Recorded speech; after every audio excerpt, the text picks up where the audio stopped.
Is it okay now, or? Yeah, I think it's sounding. I think it's sounding good. How does it sound to you? Are you hearing it through your headphones?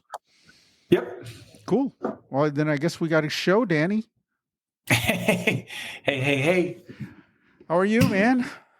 I'm good, man. What are you up to? Oh, we are. It seems like all the forces in the world are working against us because Oh no. I have there are Comcast guys running up and down our block at the moment. There was one of those spring crews that were like cleaning up the trees earlier, Oh no. Yeah. Oh no. Yeah, and then we lost One of those.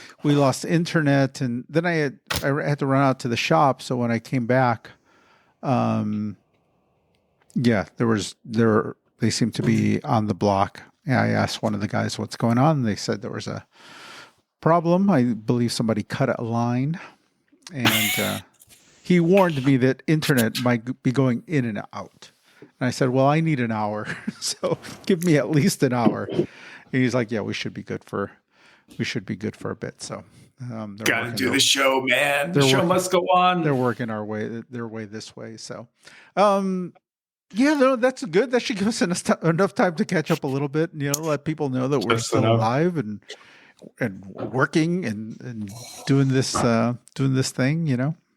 Live and kicking. Yeah. You've been up to a lot, and since the last time we spoke. Oh, well, yes and no. Just trying to stay out of trouble. Yeah. Well, you did something fun. You took a little break, right? You were out in Colorado.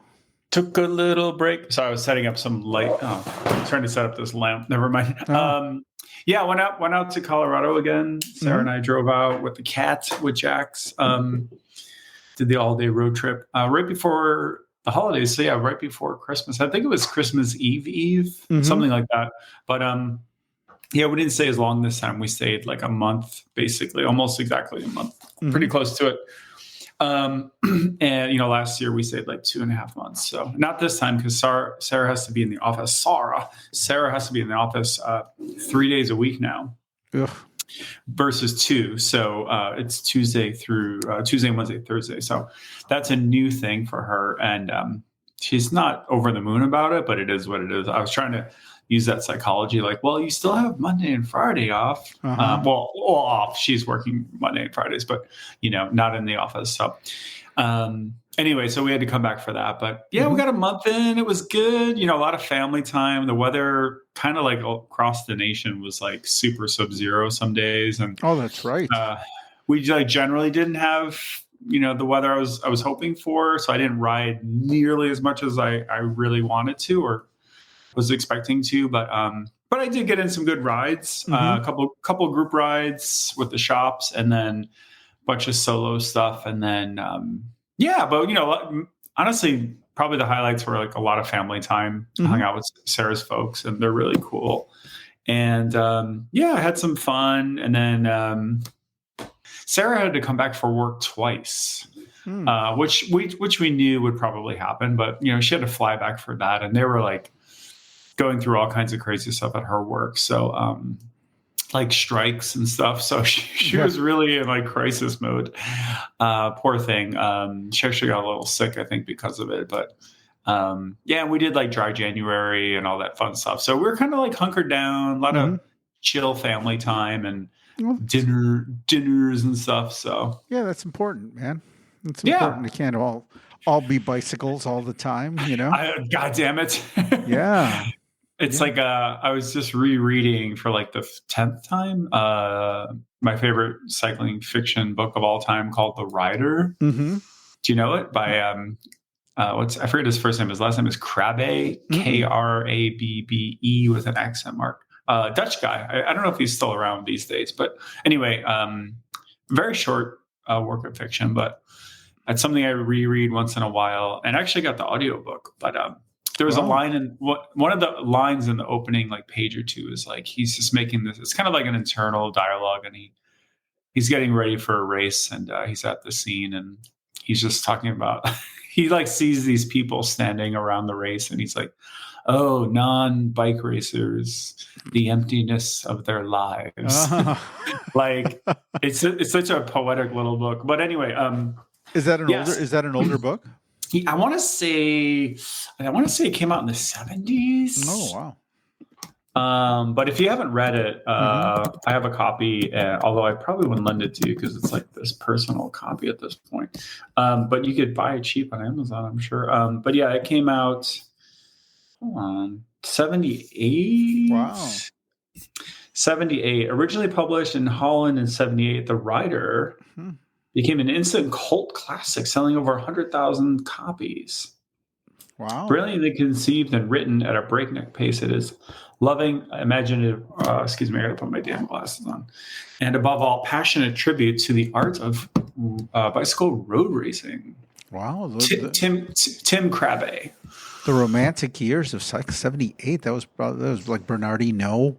Yeah, well, back those you know, days and... so it's a fictitious race, but he uses real names of riders, including Merckx, and he does mention Hino, and he mentions like Kopi and like just all these greats, but he himself, the narrator, is in a race with some of these others. And anyway, it's a fantastic book. It is so quotable. Like every other page has like this like mesmerizing like quote about like life and cycling, and it's really, really good. You can tell I like it. Yeah, you sure can. But anyway, so no, we had a good time, and then back at it, you know. But yeah, I did chat with you once from Colorado. I gave you a surprise. It wasn't even a butt dial. It was a surprise. It was a FaceTime. It was a FaceTime call in the middle of the day. It was a face dial. Yeah, I had a burning question about chains or something. It was a bite. Yeah, it was a drivetrain emergency you had. Compatibility issue. Yeah, you made me refer to the internet, and I opened a PDF on the SRAM site just to make sure I wasn't giving you bad information. But my point was, when I called you, I noticed in the background you had a bunch of stuff going on. So it looks like you have been really redoing the shop up in a lot of ways. Yeah. I completely tore the shop up, at least the entire retail space, and actually even the back in the workshop area has been turned kind of inside out. I haven't started painting back there, but certainly going through all our drawers and organizing, just doing a really deep organizing, and the front of the shop was like, I like ripped the walls down and, redoing displays and painting. Wow. Yeah. So I'm actually in the middle of that. It's the shop. It's a small shop, but this project just turned kind of big, and that you start poking around, it becomes one thing after the other. And I'm actually right now, the front of the shop is boarded up. Whoa. Yeah. It looks like we've got Are you hiding from the tax man or the FBI or what? I am. No, our window, we've had a little bit of a leak there for a long time, and my dream is always to have like a nice big picture window, and I just had kind of there were small panes, just kind of colonial style small panes up there of glass, and we ripped out the front window basically. Partly it was heavily water damaged around the window. So my plan originally was to order a window, and then when the window came, we would tear it out and put the new window in. But none of the window companies were willing to make a window or cut glass until it was framed in. And Gotcha. Then the company came out. So 2 weeks without a window. But right now it looks like, the riots had reached us, and we're getting a lot of, it's actually been kind of nice because people have been really worried about us, like people come running. I can't see anybody coming up to the shop, obviously, because everything's boarded up, but the door will open and, I'll see somebody like relieved that we're here, or what happened? What, are you all right? Are you guys okay? And apparently the town administrators in Village Hall is getting phone calls, and the neighbor at Whoa. the neighbor at the flower shop. People have been stopping by in there It's like when. an old timey movie. It's like It's a Wonderful Life. They're like, is Joe okay? Yeah, I mean, like, really, like, is Joe okay? That's a question that people have been asking. So, I mean, that's been kind of heartwarming, you know. Yeah, But of course. I'm not. I've kind of I've changed the times that I spend in the shop right now because it's like being in a cave.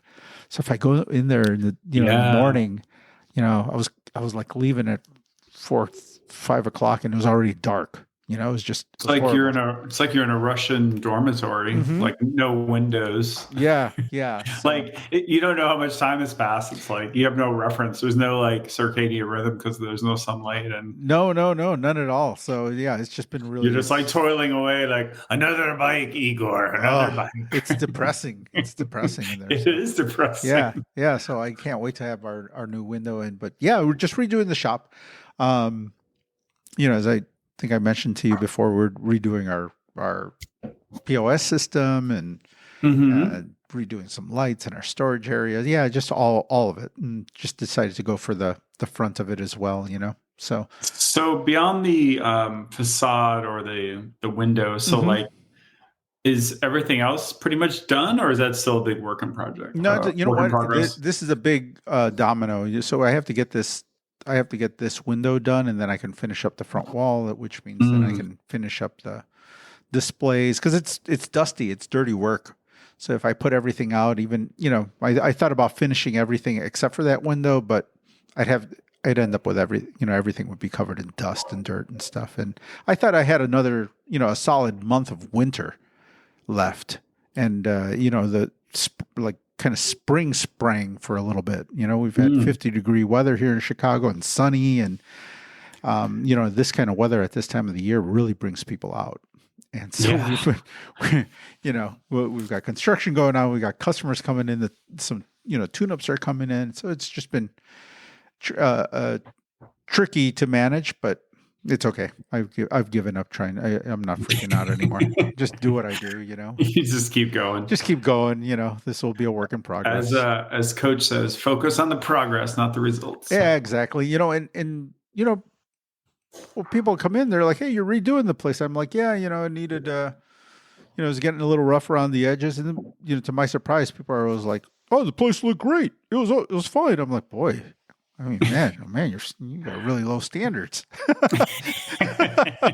Even I knew this place wasn't looking really good, and so yeah, I mean, plenty of people saying that we didn't have to do that, but I know what I have up my sleeve, and hopefully I can achieve that.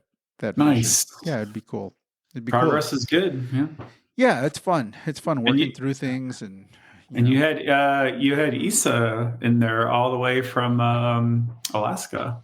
Yeah, one of the young girls that works at the shop, little Isa. She was. I saw her in the background. She was like a Santa's elf. She was in the background, just like painting or something, and then very dutifully, like Energizer Bunny, just like doing her thing. She was home. She was home for Christmas break. And the only thing she wanted to do was hang out at the bike shop. And she's like, I don't want to hang out with my family. Yeah, all day, every day. Honestly, Danny had it. I can only eat so much kielbasa. Oh, if it wasn't for her, I probably would have skipped out of work a few days. But she was like, I'm sure I'm coming tomorrow, and I'm like, okay, I guess I'll be in the bike shop tomorrow because it was during that stretch of really cold days. And so there was absolutely no reason to be in the shop except that, she wanted to be there and work. So I said, okay. That totally makes sense to me. Cause like, you get home and there's that glow of like seeing the parents and everything. But that like second, third day are kind of like, yeah, I'm depressed. Yeah. I want to go somewhere. And she didn't hide that at all. She was like eager to just, her not that she doesn't love her parents and care about her parents, but she's very disconnected from all of that. And well, now she's got that independence too, being like in a whole state across the country. It's like, oh yeah, she's loving it. She really got freedom with a capital F. Like she's in the great wild frontier. Yeah, she's loving college life. Oh, great! I was going to ask. Yeah, that's great. So she's totally digging it then, huh? Yeah.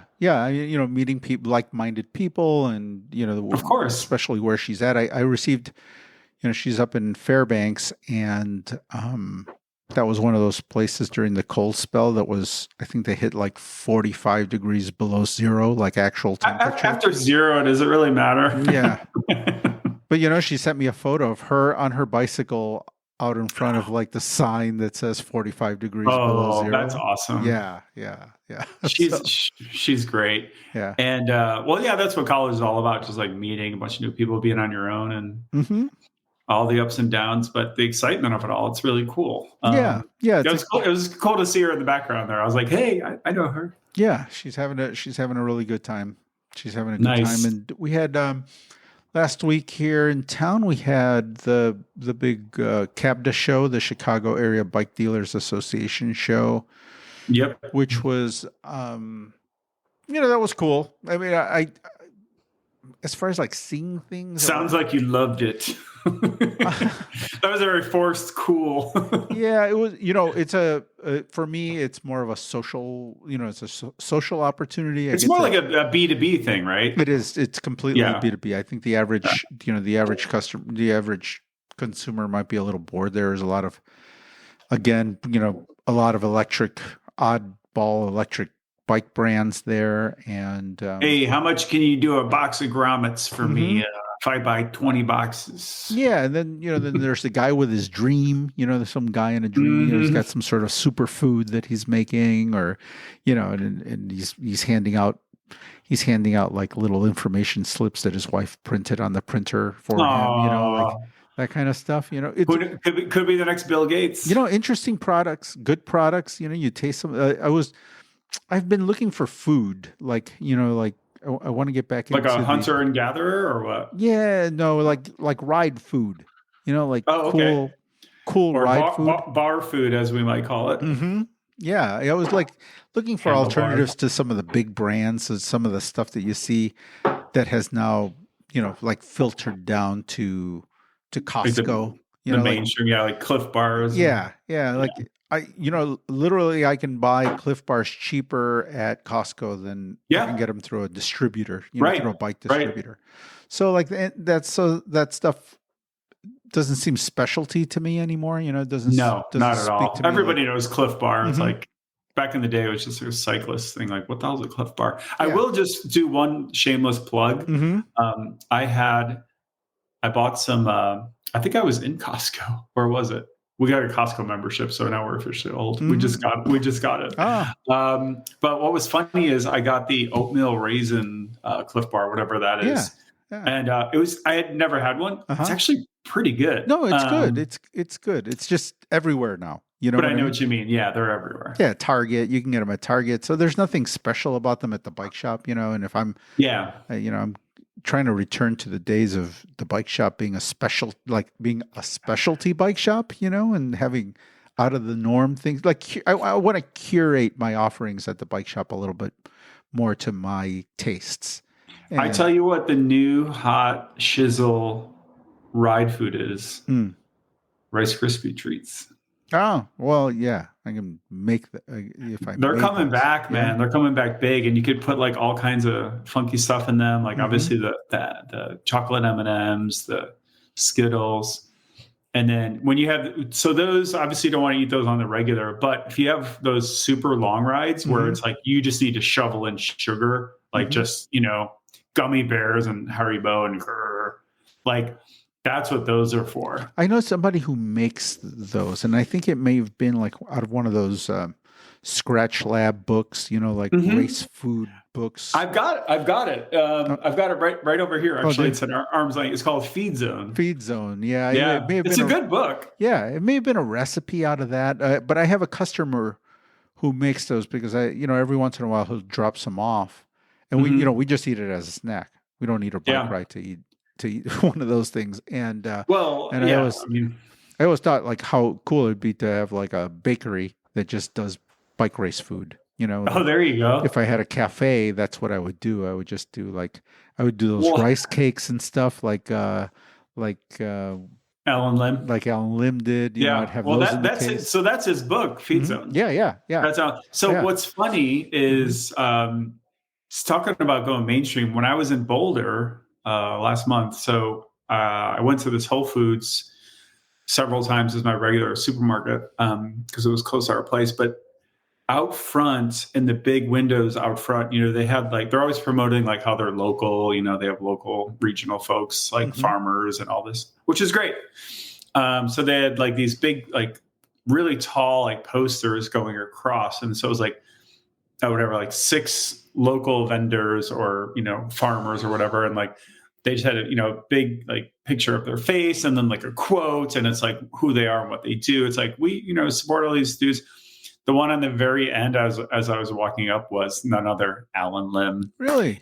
And his Scratch Labs. Yeah, because, he's, a Boulder guy, which you probably would have known or guessed. But so that wasn't shocking. But like just to see him up there, like that's now jumped the shark. So now he's like mainstream. Yeah. Which is kind of funny. It's a very Boulder thing for sure. But I kind of stood there for a second. I'm like, oh yeah, Alan Lim. Well, you back when I first started going to the, when Scratch first appeared on the scene, he was always at the shows. He was always manning the Scratch booth. It wasn't unusual to see him there. And they had Scratch had a booth there, and he was nowhere to be seen. And I always go like poke fun at those guys. These days he's too big. He's big time. Yeah. But well, he has an interesting little past, but maybe we'll leave that for another show. His cookie, you know what? I have a bag of his cookie mix, which is actually pretty good. I went into the actual Scratch Lab Cafe or whatever they call it. It's in downtown Boulder. And I actually went in there. I was actually going somewhere else, but I was walking by and I'm like, what? I've just never gone in here. I like Scratch Labs products. Yeah. I will say you pay a premium for them. It's definitely, I don't know if it's the most expensive cycling nutrition stuff, but it's definitely among the most expensive. Like, I love this stuff. They do like, what am I trying to say? So, after a ride, right? A recovery drink. Thank you. So not necessarily a straight protein one. It has a lot of carbs and like, it's really for those like heavy days when you got to ride like the next day too.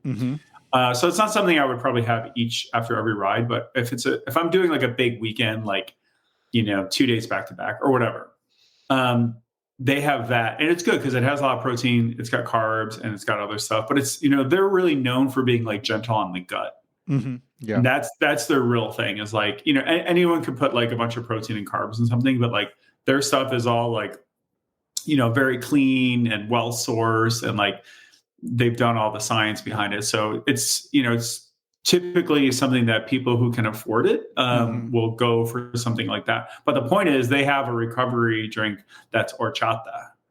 Yeah. And I love horchata. And so I get that one and now I'm addicted to it. So I ran into, it's good. I ran into an old friend, somebody I worked at a bike shop with, and one of his employees was roaming around the Scratch booth, like at closing time, right? Like looking for some Scratch. He was hoping that he mentioned the horchata. He's like, oh, maybe they're maybe she'll give me a box, so she doesn't have to take it home. So he was lingering, waiting for them to break the booth down. Yeah.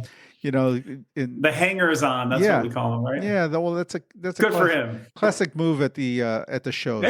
There's no shame in that game. No, hang out the last day of the show. These people don't want to drag all their stuff home. Of course. And on the airplane. You don't want to take all that home. Yeah, come on. That's when you walk out of there with a box of water bottles or bunch of extra large T-shirts. Bag of stickers. Yeah. No, but the horchata stuff I would highly recommend that. I haven't had all their stuff, but I had that. And then I have this like citrusy, like hydration drink. It's really for like hot weather. Yeah. So, it's good for replenishing and sweat and all that. But yeah, they have good stuff. It is definitely more expensive than the other stuff. So if you get it, so I kind of treat myself to the horchata, but otherwise I'll go for like a more, a more medium kind of, mid-range kind of thing for other things. And it is fun to make your own too. I've made the rice cakes and stuff. But I think you have to be a little bit careful because like, I'm not doing, crazy volume. Like I'm not like a pro. So you can easily go the wrong way with some of that stuff Oh because yeah. it's really meant to give you a lot of energy, which is what you want. But if you're not matching it with the volume, like that just could go south. Like, Oh you don't yeah. want to eat, it's like eating too many Big Macs. It's like, Oh, for sure.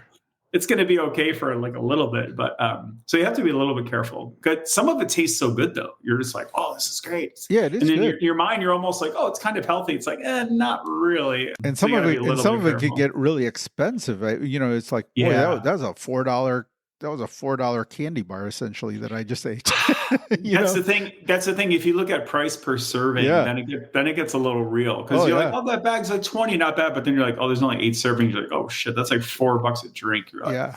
that's a lot to make at home. Like, Yeah, I get one of the scratch protein bars. Like, it's honestly, it's just a really easy thing for me to tack onto an order when I'm ordering stuff, and it's nice. mhm. I have it laying around for those days I can't get lunch or I'm feeling a little hungry in the middle of the day. So I Yeah, don't do one every day. sure. Um, but yeah, I mean, if I were paying retail, it'd be ridiculous. And Yeah. even at wholesale, it's still like, ooh, Yep. it's $3, $2, $3, a couple of bucks at least Yeah. for a little bar, so. I've been doing it. Yeah, I still do like a lot of Cliff Bars, and I'll do. I'm kind of experimenting. I try to experiment and grab a couple of different things, just like individual ones. If I'm in like a specialty shop or Mhm. I don't know, ordering something on Amazon or wherever, but I try to experiment because every once in a while you come across something like you just don't know Yeah, it, and yeah, you like love it. You're like, oh, I love that, and yeah, like then I'll order a box. yeah. Yeah, But that's where I'm at with the shop. Like I was, of all the things to look at the bike show, that was one of those things that I went in with a mission. I'm like, let's look at some weird foods. Let's look at like bars and it's just the same stuff that I've just been kind of randomly picking up week to week. I'd mix it up, like I really didn't have a lot of loyalty to any one thing and yeah, specifically, so I would just, sometimes it would be honey stinger waffles or, yeah, if those weren't in stock, Stroop waffles. yeah, Yeah. it's just something because, we get people coming in on the weekends and they just want something, right? Yeah. No, Um, for sure. Yeah, you should. I mean, like I preached before, I won't bore you again, but mhm. I was always saying, like, if you put a bunch of good stuff out there, that's just going to sell Oh itself. yeah, yeah. So I want to get good stuff, and I want to get stuff like you said that people have definitely not tried. Because I Hmm. know it's not out there. Hmm. And I found something kind of interesting. I'm looking forward to trying it. It was somewhere. It was like a mix between a goo, like a liquid goo, Like a and gel. Hmm. yeah, and like gummy, like those like shot blocks. Yep. So have you ever had those shot blocks? You know how like they're really Yep. chewy and weird, and a goo is kind of liquidy. Well, imagine something right in between. Hmm. So I found something that was like that, and I'm kind of looking forward to trying that stuff out. So yeah, they all Yeah. have deals and stuff going on at the show, so it doesn't hurt to Yeah, pick it. no, that is cool. It was definitely, we need someone like Ultra Romance to come out with like some hipster, like guy from the woods, like Unabomber type Oh treat. yeah, yeah, We should have him come, like, it'll be like bark, but it'll be like beef jerky or something. Like I yeah, could yeah. see him doing something like that. The one thing that I've been trying a little bit more of, not a lot, but I had one. I don't know if it's Ted King's company, but it's the maple. Oh yeah. So like the syrup. Yep. They were actually at the show. There was What's the brand? I'm thinking. I'm just going nuts here. I probably have one in my bag. It's shoot. I'm just We spoke to those people at the on last year's Untapped. Untapped. Thank you Yeah. very much. It was on the tip of my tongue. Yeah. Untapped maple. Yeah. Yeah, we spoke to them at the show last year. I think on one of our Hmm. podcasts we spoke to the owners of that. There was a husband and wife team out of Michigan. I think they're in Michigan. Yeah. Oh, okay. So I Yeah. had some of their stuff more recently, Hmm. and they have Ian Boswell's. They're one of their like ambassadors or whatever. That's cool. He's a badass. Hmm. Yeah, like I recently, like I've always known about them, but I actually never really tried them. So I finally got some, and I actually liked it. Yeah, it's really Um, good. It's really good. I mean, I've had some of their stuff at the shop, and I think this year I'll do more of their stuff. You know, it could. Oh yeah, so it is related to Ted King. Okay, I was just gonna say, I knew he had something to do with this. I just couldn't remember if it was his company or not. Oh, Untapped co-founder, former World Tour cyclist, and gravel advocate Ted King. So yeah, he's in on this. This Oh, is part okay. of his company. Okay.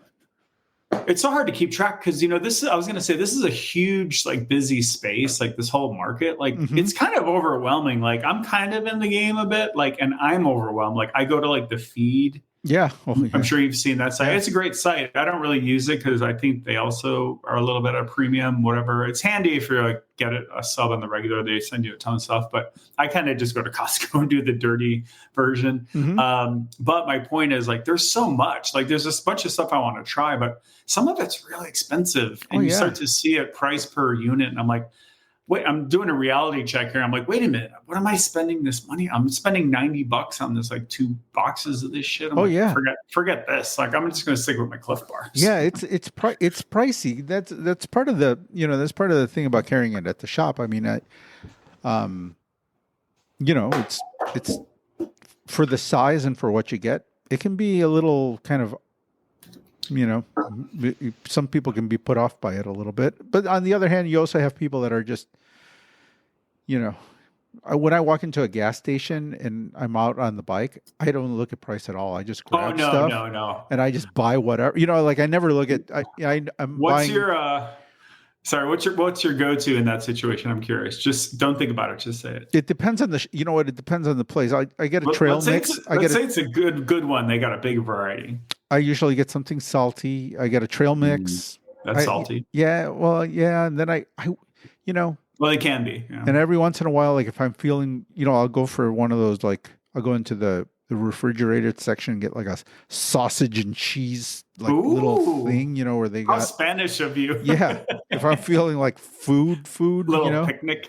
Yeah. Yeah. That's good too. That can be nice and salty too. Yeah. Like a vacuum sealed, they got some like cheese and salami or something. Some sort of cheese and salami or something like that. Yeah. I just went and did one of these actually last week that this past Friday, it was like 58 and sunny. So I went out to Morris, Illinois, which is a story I could tell you, but I went into a gas station and I hit the Nutter Butters. Oh, those are my jam. I usually get like 2 individual packages of the Nutter Butter. But there might be like 6 in each or something like that. Is that like an Oreo knockoff? Is that the Nutter Butter? No, the Nutter Butters, we grew up with them. They're just like the peanut butter. Okay. They look like a peanut. Oh, yeah. That's Nutter Butter. Yeah, I know exactly what you're talking about. Yeah. I used to have that with a glass of milk growing up, but now I do it, and I could just have it with coffee or water or whatever. But for some reason, those it's nice because they're, you know what you like, right? Yep. So they're always predictable. They're not going to do anything weird to my stomach. Yep. And it is peanut butter, so it makes you do that kind of kind of thing. And I'm not a huge fan of peanut butter. I like almond butter more, but for some reason those just hit the spot. And good carbs. I got sucked into a demonstration, like these guys that I'm talking about at the bike show. Yeah, like the Man in a Dream. Those are my favorite booths. Just a guy there, a chair, nobody's paying attention to him.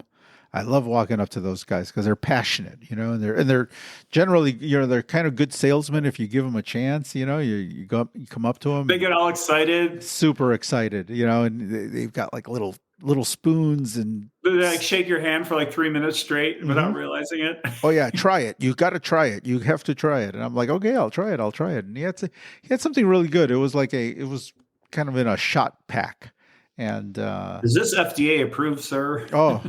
Yeah, but it worked the way he said. He was telling me, regular goos, when you put them in your mouth, they make you want to drink water, like to wash it down. Right. And the stuff that he had, it was like made out of cherries and all sorts of stuff. It was like it was tart. So as soon as it touched your tongue, like your mouth would water. Like actually helped. It actually kind of quenched your mouth, Do you remember the name of this product or this guy's company? I can tell you in a second. It's okay. I'm sure I've got it in a bag around here. I've got a whole bag of samples that nice. Trying to get out of here before I before Rita gets home from Spain, because I got all sorts of bike Clean junk. up that house, Joe. I got all sorts of bike junk laying around. So yeah, yeah. No, Well, I'll get you. I didn't mean to derail you, sorry, but I No. would like to know because actually I was listening to a podcast not long ago with Nielsen Paulus, and I think it was on the Dialed Health podcast, Mm-hmm. but he was talking about a bunch of things, including his nutrition and what he likes to eat on rides and what they do with the team and all that kind of stuff. But one thing I hadn't seen in my years, going to the tour and like doing all that kind of stuff is the tart cherry juice. And so that's something I've known about for a long time for helping with sleep. Uh-huh. So if you like do that sleep hygiene, like that whole protocol, and everyone has a version of it. But one of the things I saw that I think maybe it's psychosomatic, but I think it helps me, or a placebo, is just taking a small glass, just like 3 fingers of like a tart cherry juice, like before bed. And I forget what's in it that helps you out, but Paulus was saying they actually are having that now after their rides. Really? Because it's so good for like, I think, recovery, of course, but like, I think anti-inflammatory properties. Mm-hmm. So they're really into that. So I wonder if that guy was tapping into that kind of, not that that's new, but apparently, these things kind of become little trends and stuff. But according to him, that's what EF does is they have tart cherry juice after their stages and big rides and stuff like that. Oh, wow. Yeah. I mean, he was from Michigan. So, the cherry tie-in was definitely, there was some sort of cherry tie-in.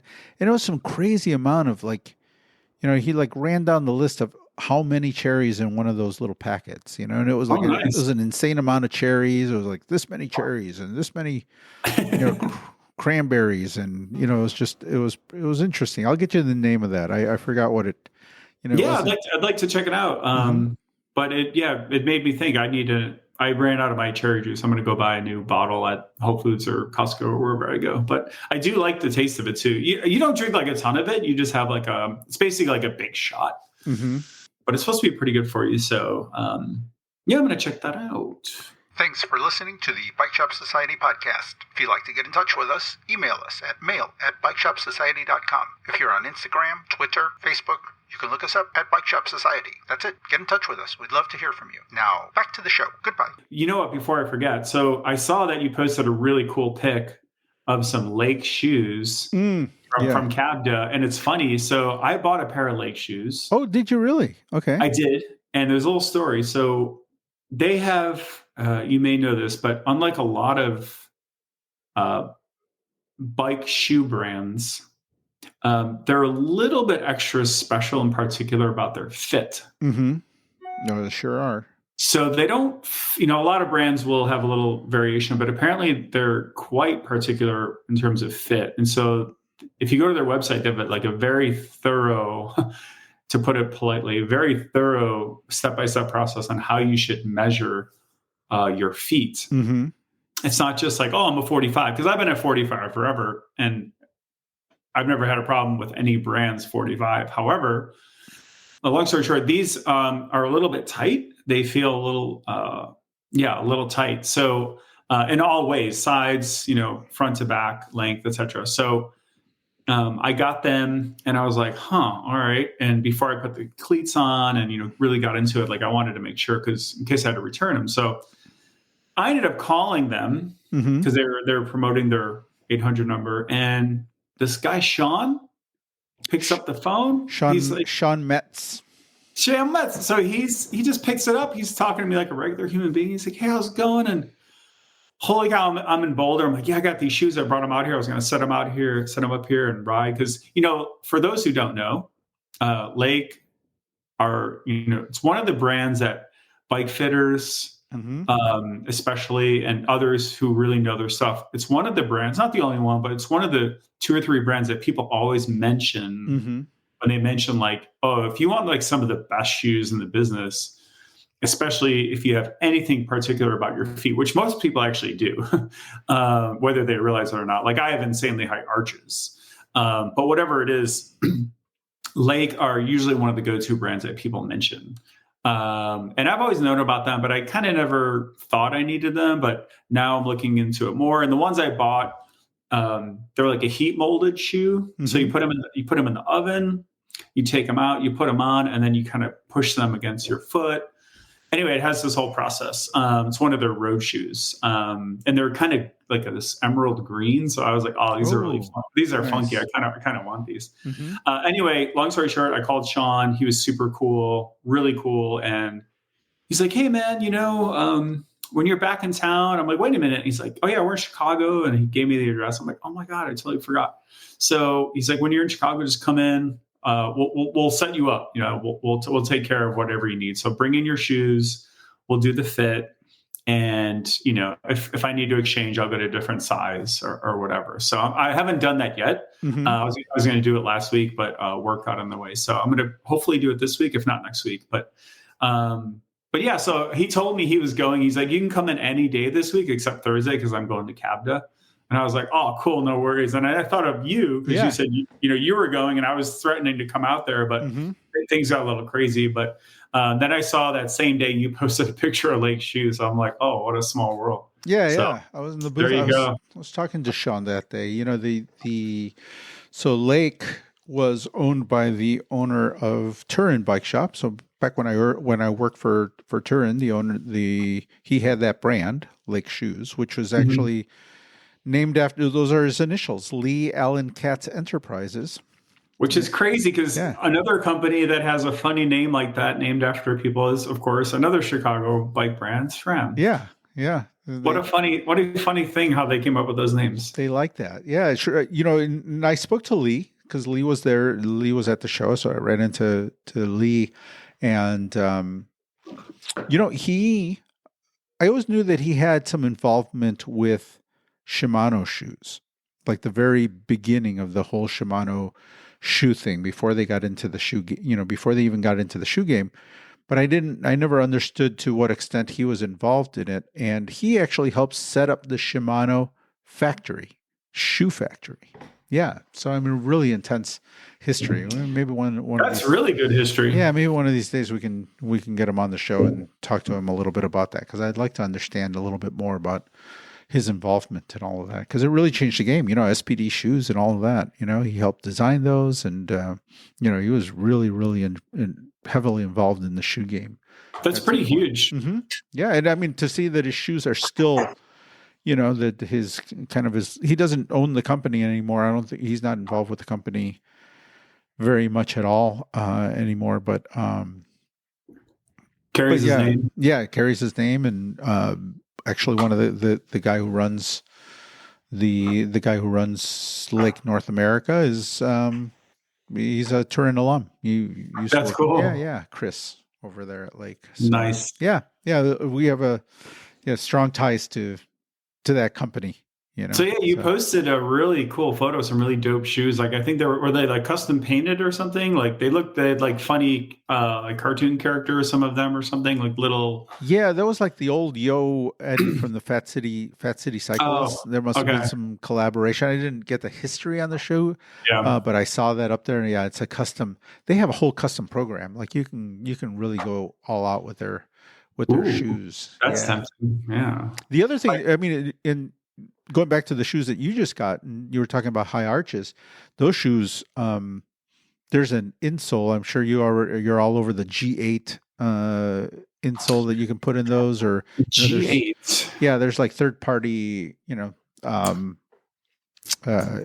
that you can get. G8 is one of the ones that bike fitters like a lot, and Yeah, no, sorry, not to interrupt you. I did have, we know Specialized, and they had a name for their insoles and stuff. True Fit, I forget what it's called. But anyway, so I was aware of some of the third-party ones, but I haven't heard of G8, but I just looked them up and I bookmarked them. But, I actually got custom ones. I went to a local orthopedic place, and they actually made custom ones for me, and I still use them. And then, we could talk about this too if you want, but I did a bike fit in Boulder this year. Yeah, I did see that photo of you doing that. And he was like admiring my insoles. Like he was like, "These are great." I'm like, "Oh, thanks. Like, good to know." Because I've had them for a few years. Sure.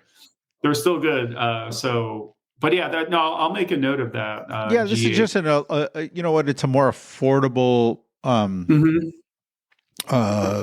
like a modular system, something that you can kind of Right. play around with if it'll fit multiple styles of foot, because they come with like 3 or 4 different arches in there, and you can position them and play with them. Yeah, a lot of bike fitters like that system, and I sell them at the shop, and I've had a lot of success. Nice. Yeah, I've had a lot of success with them. So actually, yeah. So I had this bike fit when I was in Boulder.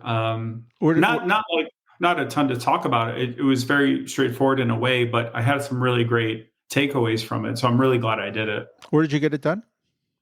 So there is a shop. It's the same one that I kind of hang out or go, as my base shop, however you want to say it, in Boulder, and it's called Full Cycle. Okay.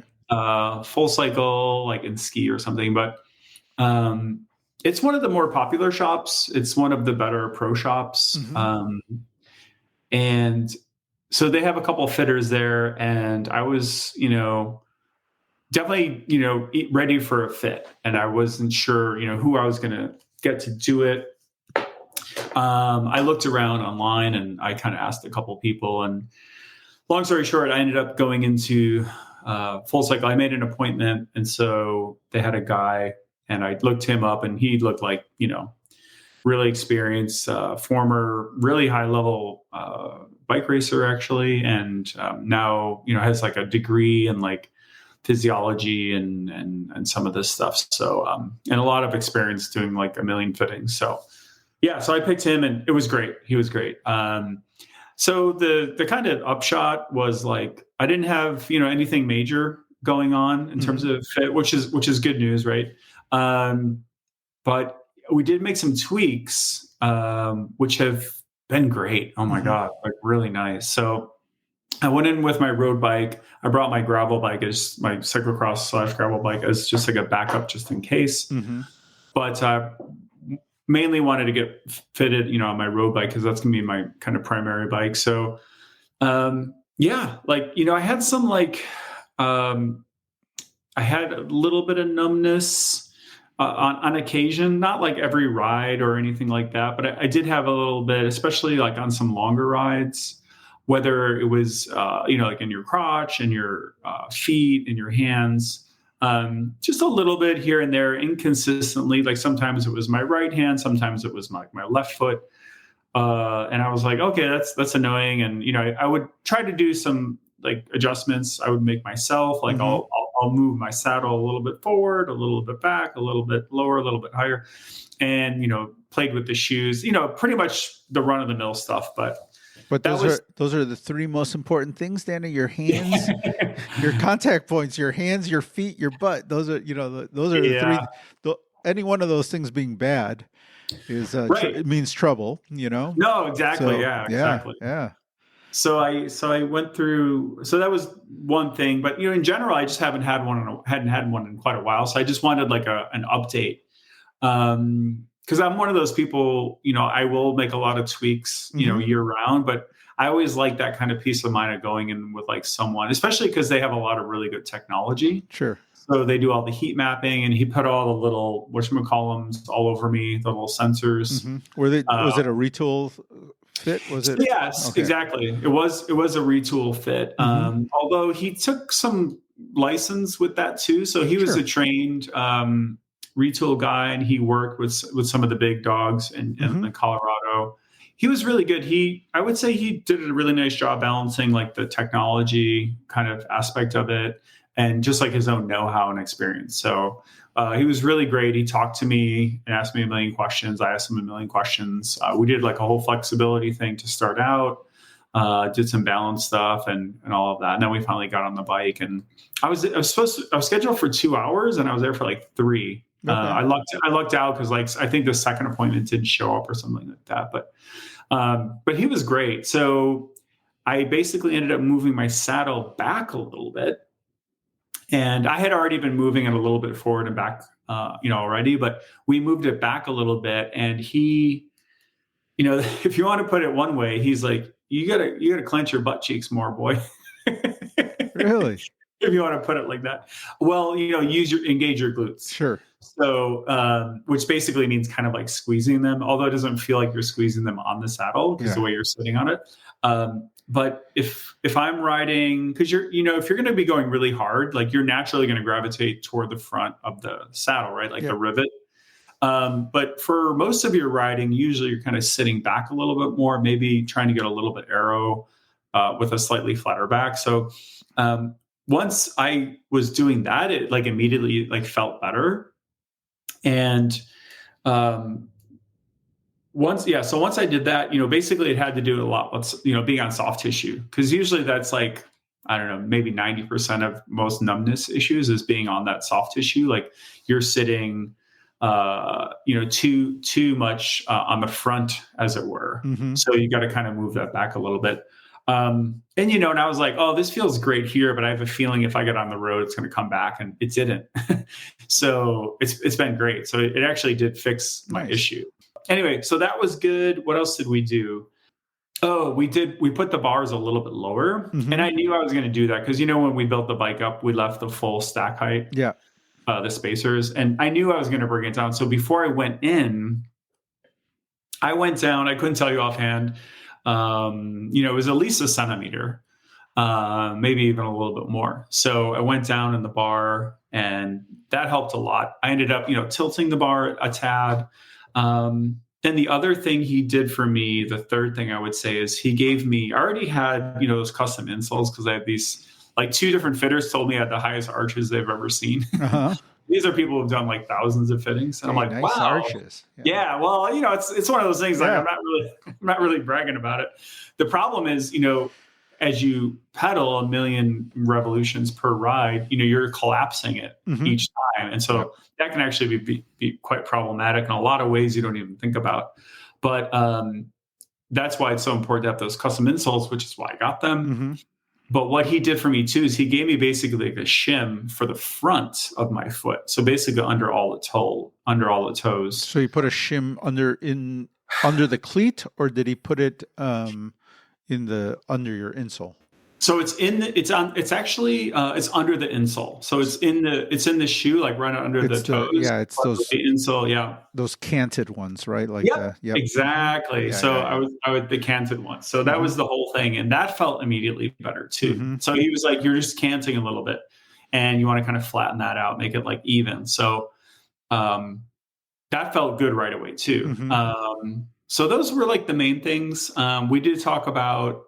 What was cool was it wasn't just like a techie, like, raise this, lower this, do that. Here's the laser, measurement. Like you're out the door. The cool thing was he talked about, being a little bit older now, like you got to think about some of the other things. So maybe you were a lot more quad dominant, like in the earlier days of your cycling career. So now you want to think about some of these other things, including like, I have 2 slip discs and blah, blah, blah. So we started talking about all these other things. Bottom line was using your glutes is like super, super good. And I have had that conversation with like previous coaches too. Like the more you can use your glutes, sure. You're going to basically, I don't know if it technically translates to higher power output, but it definitely uses some different muscles. So it can be like this other system that you use or incorporate into your riding. It's a huge muscle group, like I've been doing kind of exercises to try to wake them up because they will go dormant, Yes. And who wants a flat butt to be, which is, well, I think I naturally have a flat butt. So for me, it's about working it. It's like, gravity and some version of gravity sucking down. And I've looked up videos on YouTube for like activating your glutes and stuff. And then I want to see your man. And then I get the big booty. I get all the big booty, how to get big booty. Next thing you're on the dance floor. Oh man. There's like, the algorithm goes nuts. So be careful if you're looking up stuff like that. You're going to end up like the Kardashians. You'll have to get a new computer. Yep. So anyway, it was very good. It was no frills. I was able to get a follow-up, which I didn't really need, but we just went over a couple quick things. And then I was able to transfer, you can never get it 100% perfect, but I got a lot of the fitting transferred to my cross bike too. Oh, cool. So, two last points on that. So one is he had this cool device, and I forgot what industry he said the bike fitting world borrowed it from, but back in the day, they would have to measure everything, right? With like a tape measure. And then, of course, over time, they came up with some laser type things, whatever. But he had this little device. He would just like hold it in one hand. It looked like a really thin, like microphone almost. And he touched little points on the bike. Yeah. Do you know that? Yeah. That was so cool. Yeah. That mapping. He's got that. Yeah. But it's like, device. but it's like accurate, precise to like a particle. Like he would touch, like for folks who don't know what I'm talking about, because I'm pointing on the audio podcast, he would like point at the the tip of the saddle. He would just like tap it as if you're tapping it with like a marker. And then he would tap it. And then the next thing he would tap would be like the middle of the handlebar or the stem. Yeah. And it would just automatically record it back in the computer. They give you a 3D model of that. Yeah. Yeah. And then as he's going through it, bottom bracket, wheelbase, drop, et cetera, the whole thing, he's like, do. But he did it like in rocket fashion. And then it's all up there on the screen. I don't know. It was just little things like that. That was pretty cool. And then of course, I got a giant PDF for my history for going. So that's super handy too. I made a copy on my phone because a lot of times I'll be in a shop and I'm like, oh, what's my whatever.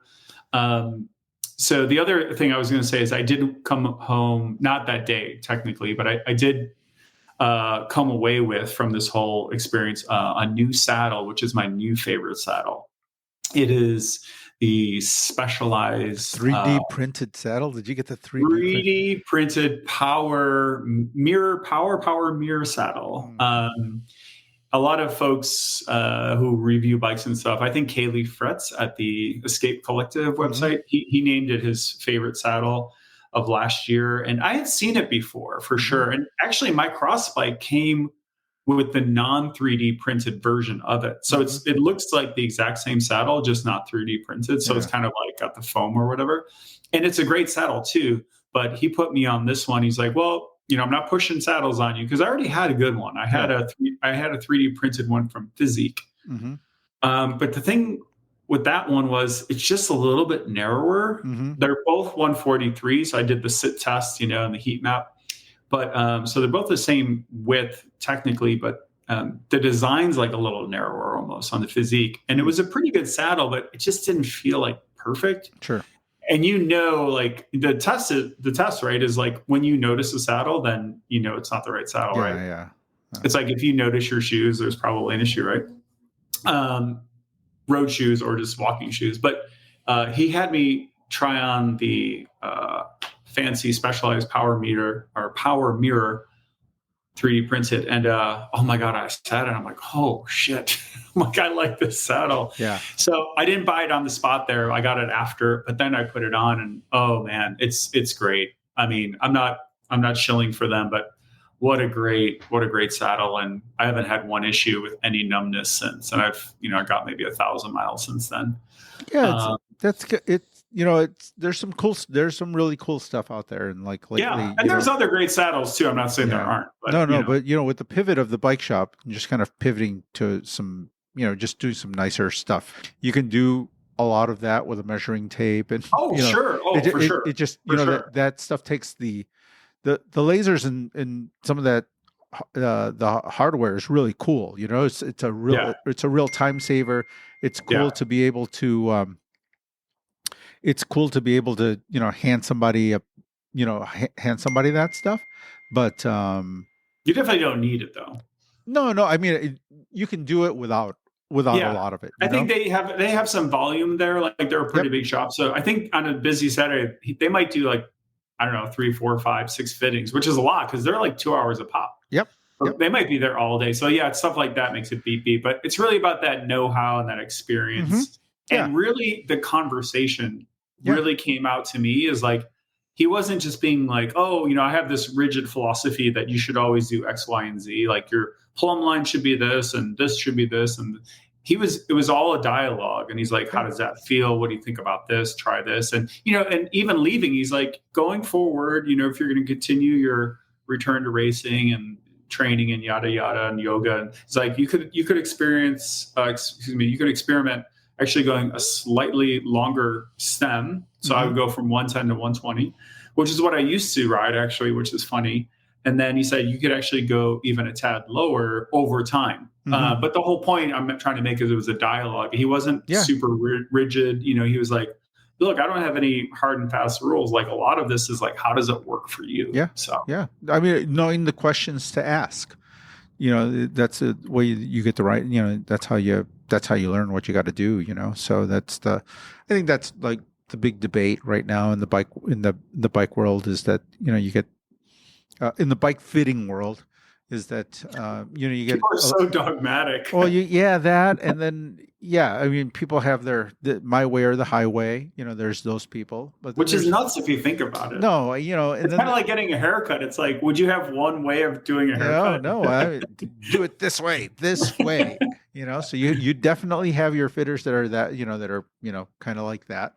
And then you have a lot of really novice people who, you can go to a 1 week class and then you come out and you have a fitter certificate and you're listed on a finder for fitters.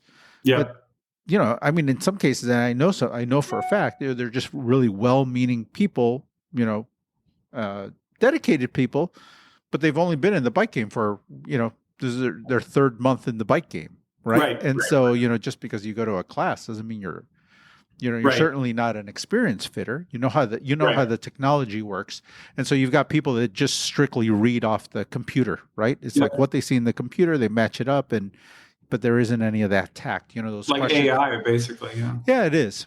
So I mean, the good thing is that there's a lot of talk about fit again, which is that's a good thing. That is a good thing. Because for years nobody was even talking about it. Yeah. And so that's, again, another one of those reasons why, the pivot of the shop is a little bit, towards that, because now it is something that people are asking about. I mean, they didn't even, like the average consumer coming through the door wasn't even asking about fitting, wasn't aware of fitting. And, if you asked them if they wanted to fit and pay for a fit, like that was just completely outrageous. And now people are actually asking, I've had that question a lot. Do you do fittings here? And this is like average people. A lot of that has come from indoor riding. Yes. So that's a good Zwift thing. World and Peloton. Zwift and Peloton. A lot of that has spurred the whole fitting conversation, because people are uncomfortable, indoors. And there's actually, I know of bike shops that go door to door, like they go and they do Peloton fittings. Oh, wow. Mm-hmm. Yeah. That's a cool niche cottage industry kind of thing. It's like VeloFix, but like for fits. For fits, yeah. During the pandemic, there I knew of somebody who was That's cool. Yeah, they were charging a pretty penny. House calls, yeah. All right, get on your spandex. Yeah. So put on the bag of chips. We're gonna get this fit going here. Yeah.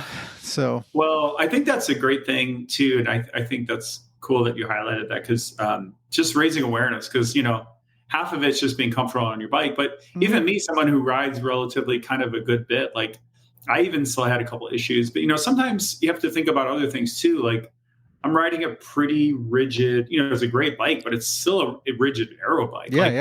There's something to be said. I have these like deep profile wheels and I am a lot more knowledgeable about tire pressure now. And I optimize a lot more for that stuff. But nonetheless, you're still riding a less forgiving bike than I maybe rode like 5 years ago, 10 years ago. So that's going to play a role. And anyway, last Friday, I went out to Morris, Illinois. So I did a little recon, a big recon for this race that's happening on the 6th of April, the Rough Road 100. Maybe you've heard of it. It's a classic now. I think it's almost been 8 years now. I didn't realize how old it was. Yeah. I'd vaguely heard of it the past couple of years, but then I was like, I saw like some race report from like 2017. I'm like, oh my God. But anyway, 100K, not 100 miles, but I just happened to, have some vacation time that I needed to take. So I took Friday off. I saw the weather was going to be sweet, 58 sunny. So I went out, I did the recon of the whole route. I downloaded the GPS file. But my point was that was my big first test on the new fit because I had done some like shorter rides, but it's been so cold. Yeah. So I'm like, if I could do a 4-hour ride, which I ended up doing a 4-hour ride and have no issues. And like, I was expecting maybe one or two things, but I did the whole ride and man, I felt great. Did you? Oh, it felt great. I was like, I got back. I'm like, oh, I can't believe this. It Wow. feels so good. So the saddle helped, the fit, obviously riding more, all that plays into it too. But Yeah. that was like the real like litmus test. And I was like, oh, that feels good. Well, you've been a madman, man. I've seen your Instagram stories. You've been lifting weights and in the gym and doing your core stuff, and you're Trying, man, trying. You're coming out with your guns firing, man. Can't wait. Well, well, Joe, the truth is, I hire someone and they just do all the Instagram stuff for me. Oh, okay. No, Nice. Just kidding. No, I've just been trying to be consistent. Yeah, that's good. Of course, what you see on social can look like more than it is, but just been trying to be super consistent. So I'm only doing gym twice a week, but the thing is, it's all about the consistency. Sure. So I'm just trying to be really consistent. But yeah, back in it. But anyway, and riding, right? I mean, you're doing gym and you're riding as much as you can, right? I like outdoor stuff and indoor. I don't know. Yeah, I've been having to do both. As you know, I don't like indoor so much, but I've made it work. So I've definitely had to do some indoor rides. I did one today, for example, because of work. I just didn't have time to go out. So yeah, I've just been doing it and just trying to get into it. And so I want to do some races. I signed up for this Rough Road 100, which is going to be fun in quotes. Like it's gonna be fun when it's over. It's not too far from us. Actually, the bike path across the street from the bike shop heads to Morris. You go through downtown Morris. So we have a lot of customers that do that race, and a lot of locals heading down, and it's the course is pretty fun, man. It's definitely got a lot of long, as you would expect, right? It's a Midwest classic, is how they bill it, and I think that makes a lot of sense. So I think it's kind of deemed a gravel race. It's probably 80% paved, but it's got a lot of long, straight sections that just go for like literally miles. Like you might go to, a perfectly straight line, like a ruler, for like 10 miles from one highway to the next, and that's like the middle country, field, farm road, whatever. And it's just like dirt or a little bit of gravel. But I think you guys are actually on the I&M Canal for a bit, and we are, I think. Yeah, and down in that area, we used to do, if you remember, the old Bike Psycho Century Ride. It was a kind of a classic century ride here in the Chicago land area. We supported that race for 14, 15 years until the last year that I think COVID did it in. But we had, we'd done race support down there. So I'm really familiar with that area. It's when you get close to the Illinois River there, that's when you start getting some climbs. But the rest of that area down there, that's like Tornado Alley down in that area. No, I mean, like really is Coal City. It literally is, yeah. Yeah. That's like one of those places that gets hit by tornadoes fairly regularly. I mean, it's like the perfect grounds for that shit. Yeah. But yeah, there's some like nice scenic bits. There's some cool transitions going from like gravel to asphalt, that kind of stuff. So you definitely want to be in good position and know the route. Thank God we have like a lot of cool apps these days. Do you know the Epic Ride Weather app? No. We could talk about that sometime, but that's an app that's been around a little bit, and I finally started using it more seriously. Basically, it can predict the wind direction. I guess all the world tour teams use it now. So it predicts the wind direction for your race day. Oh, nice. So it's super cool. So I had that out. So it's basically it's a loop, a clockwise loop, but basically the first half is like stiff headwinds and stiff crosswinds. And then the way back is like a stiff tailwind and a favorable crosswind. That's my favorite part of those, like those bike races where they're telling like, oh, wind's blowing from the west. You want to get on, hug the barriers. Blowing. They're like, hug the barriers. You're coming into this turn. Now they're going to take a big right turn. Anyway, so it was super fun. I tried to do a good clip. I was riding solo, so I was doing like endurance pace, but I tried to make it like as efficient as possible, just so I had some sense of how it would go. So no, I'm looking forward to it. I think it's going to be fun. They have like I'm doing the USAC one, but then there's like a whole open race. It's like, I think going to be like 800 riders. So it's a big day. And it's not the last April. Part, it's April? April 6th. I think it's Saturday. Right. Wow. So I think there's a big Euro Classic that weekend too, probably if I'm not mistaken. But the last part, as I think you were alluding to there, definitely has some spicy little climbs. They're not long, but they're spicy, especially after racing 50 plus miles. Like I was going up those in the little ring, and I'm like, ooh, boy, they're punchy. They're short and punchy. You know, they hurt though, because you've been in one. You know, you've been in the big ring, and you've just been kind of turning it, and then all of a sudden this thing comes out. You know, these little. Yeah, they're not super long, but man, they can be very deceiving too. Because if you're out of position or out of gear, or happen for Fen, you drop a chain, like that group's gone. Like forget it. Oh yeah. So I'm looking forward to that. And then I guess my only other really big news, Joe, is we are going to Mallorca. Oh, you pulled the trigger. Yeah, awesome. Finally. Oh, then we have something really cool to talk about in the next show. When are you? So I think we're going. We fly out. It's March 15th. We leave. Oh wow, coming up. We'll be celebrating St. Patrick's Day in Mallorca. Oh, exciting! As you do. A lot of Irishmen down there. A lot of. I'm going to try to avoid them. Oh, they'll be around. They'll find you, Danny. They'll find you. They know their people. Like, who's the big head with the freckles? Oh, they'll know you. We're going to do that for like just over a week. Oh, so exciting. We're going to bookend it. Yeah, we got a really nice Airbnb. It's in the north part of the island near Palenza. Okay.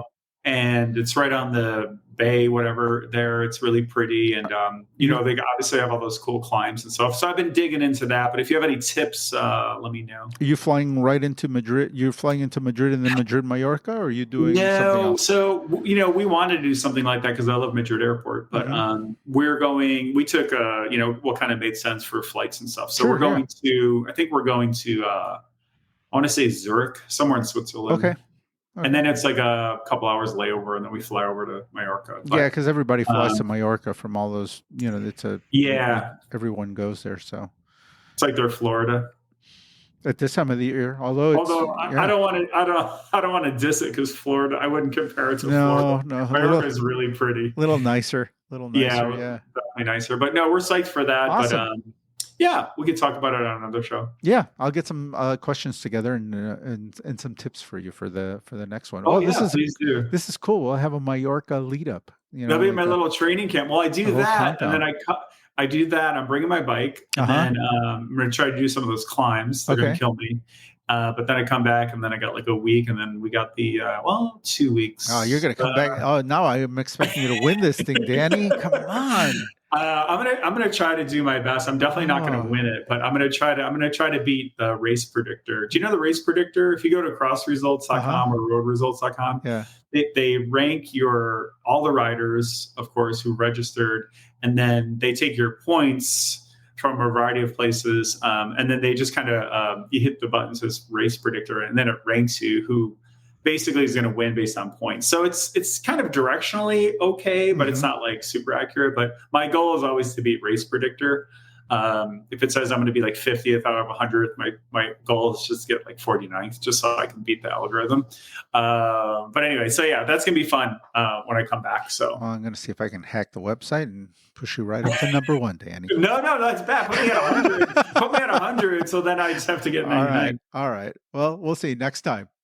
All right, dude. All right, man. It's good catching up with you. Yeah. It's good that this one's nice and short. That means we'll be back here a little bit sooner. So thanks for everybody sticking with us, and we will talk to you very soon. Ciao.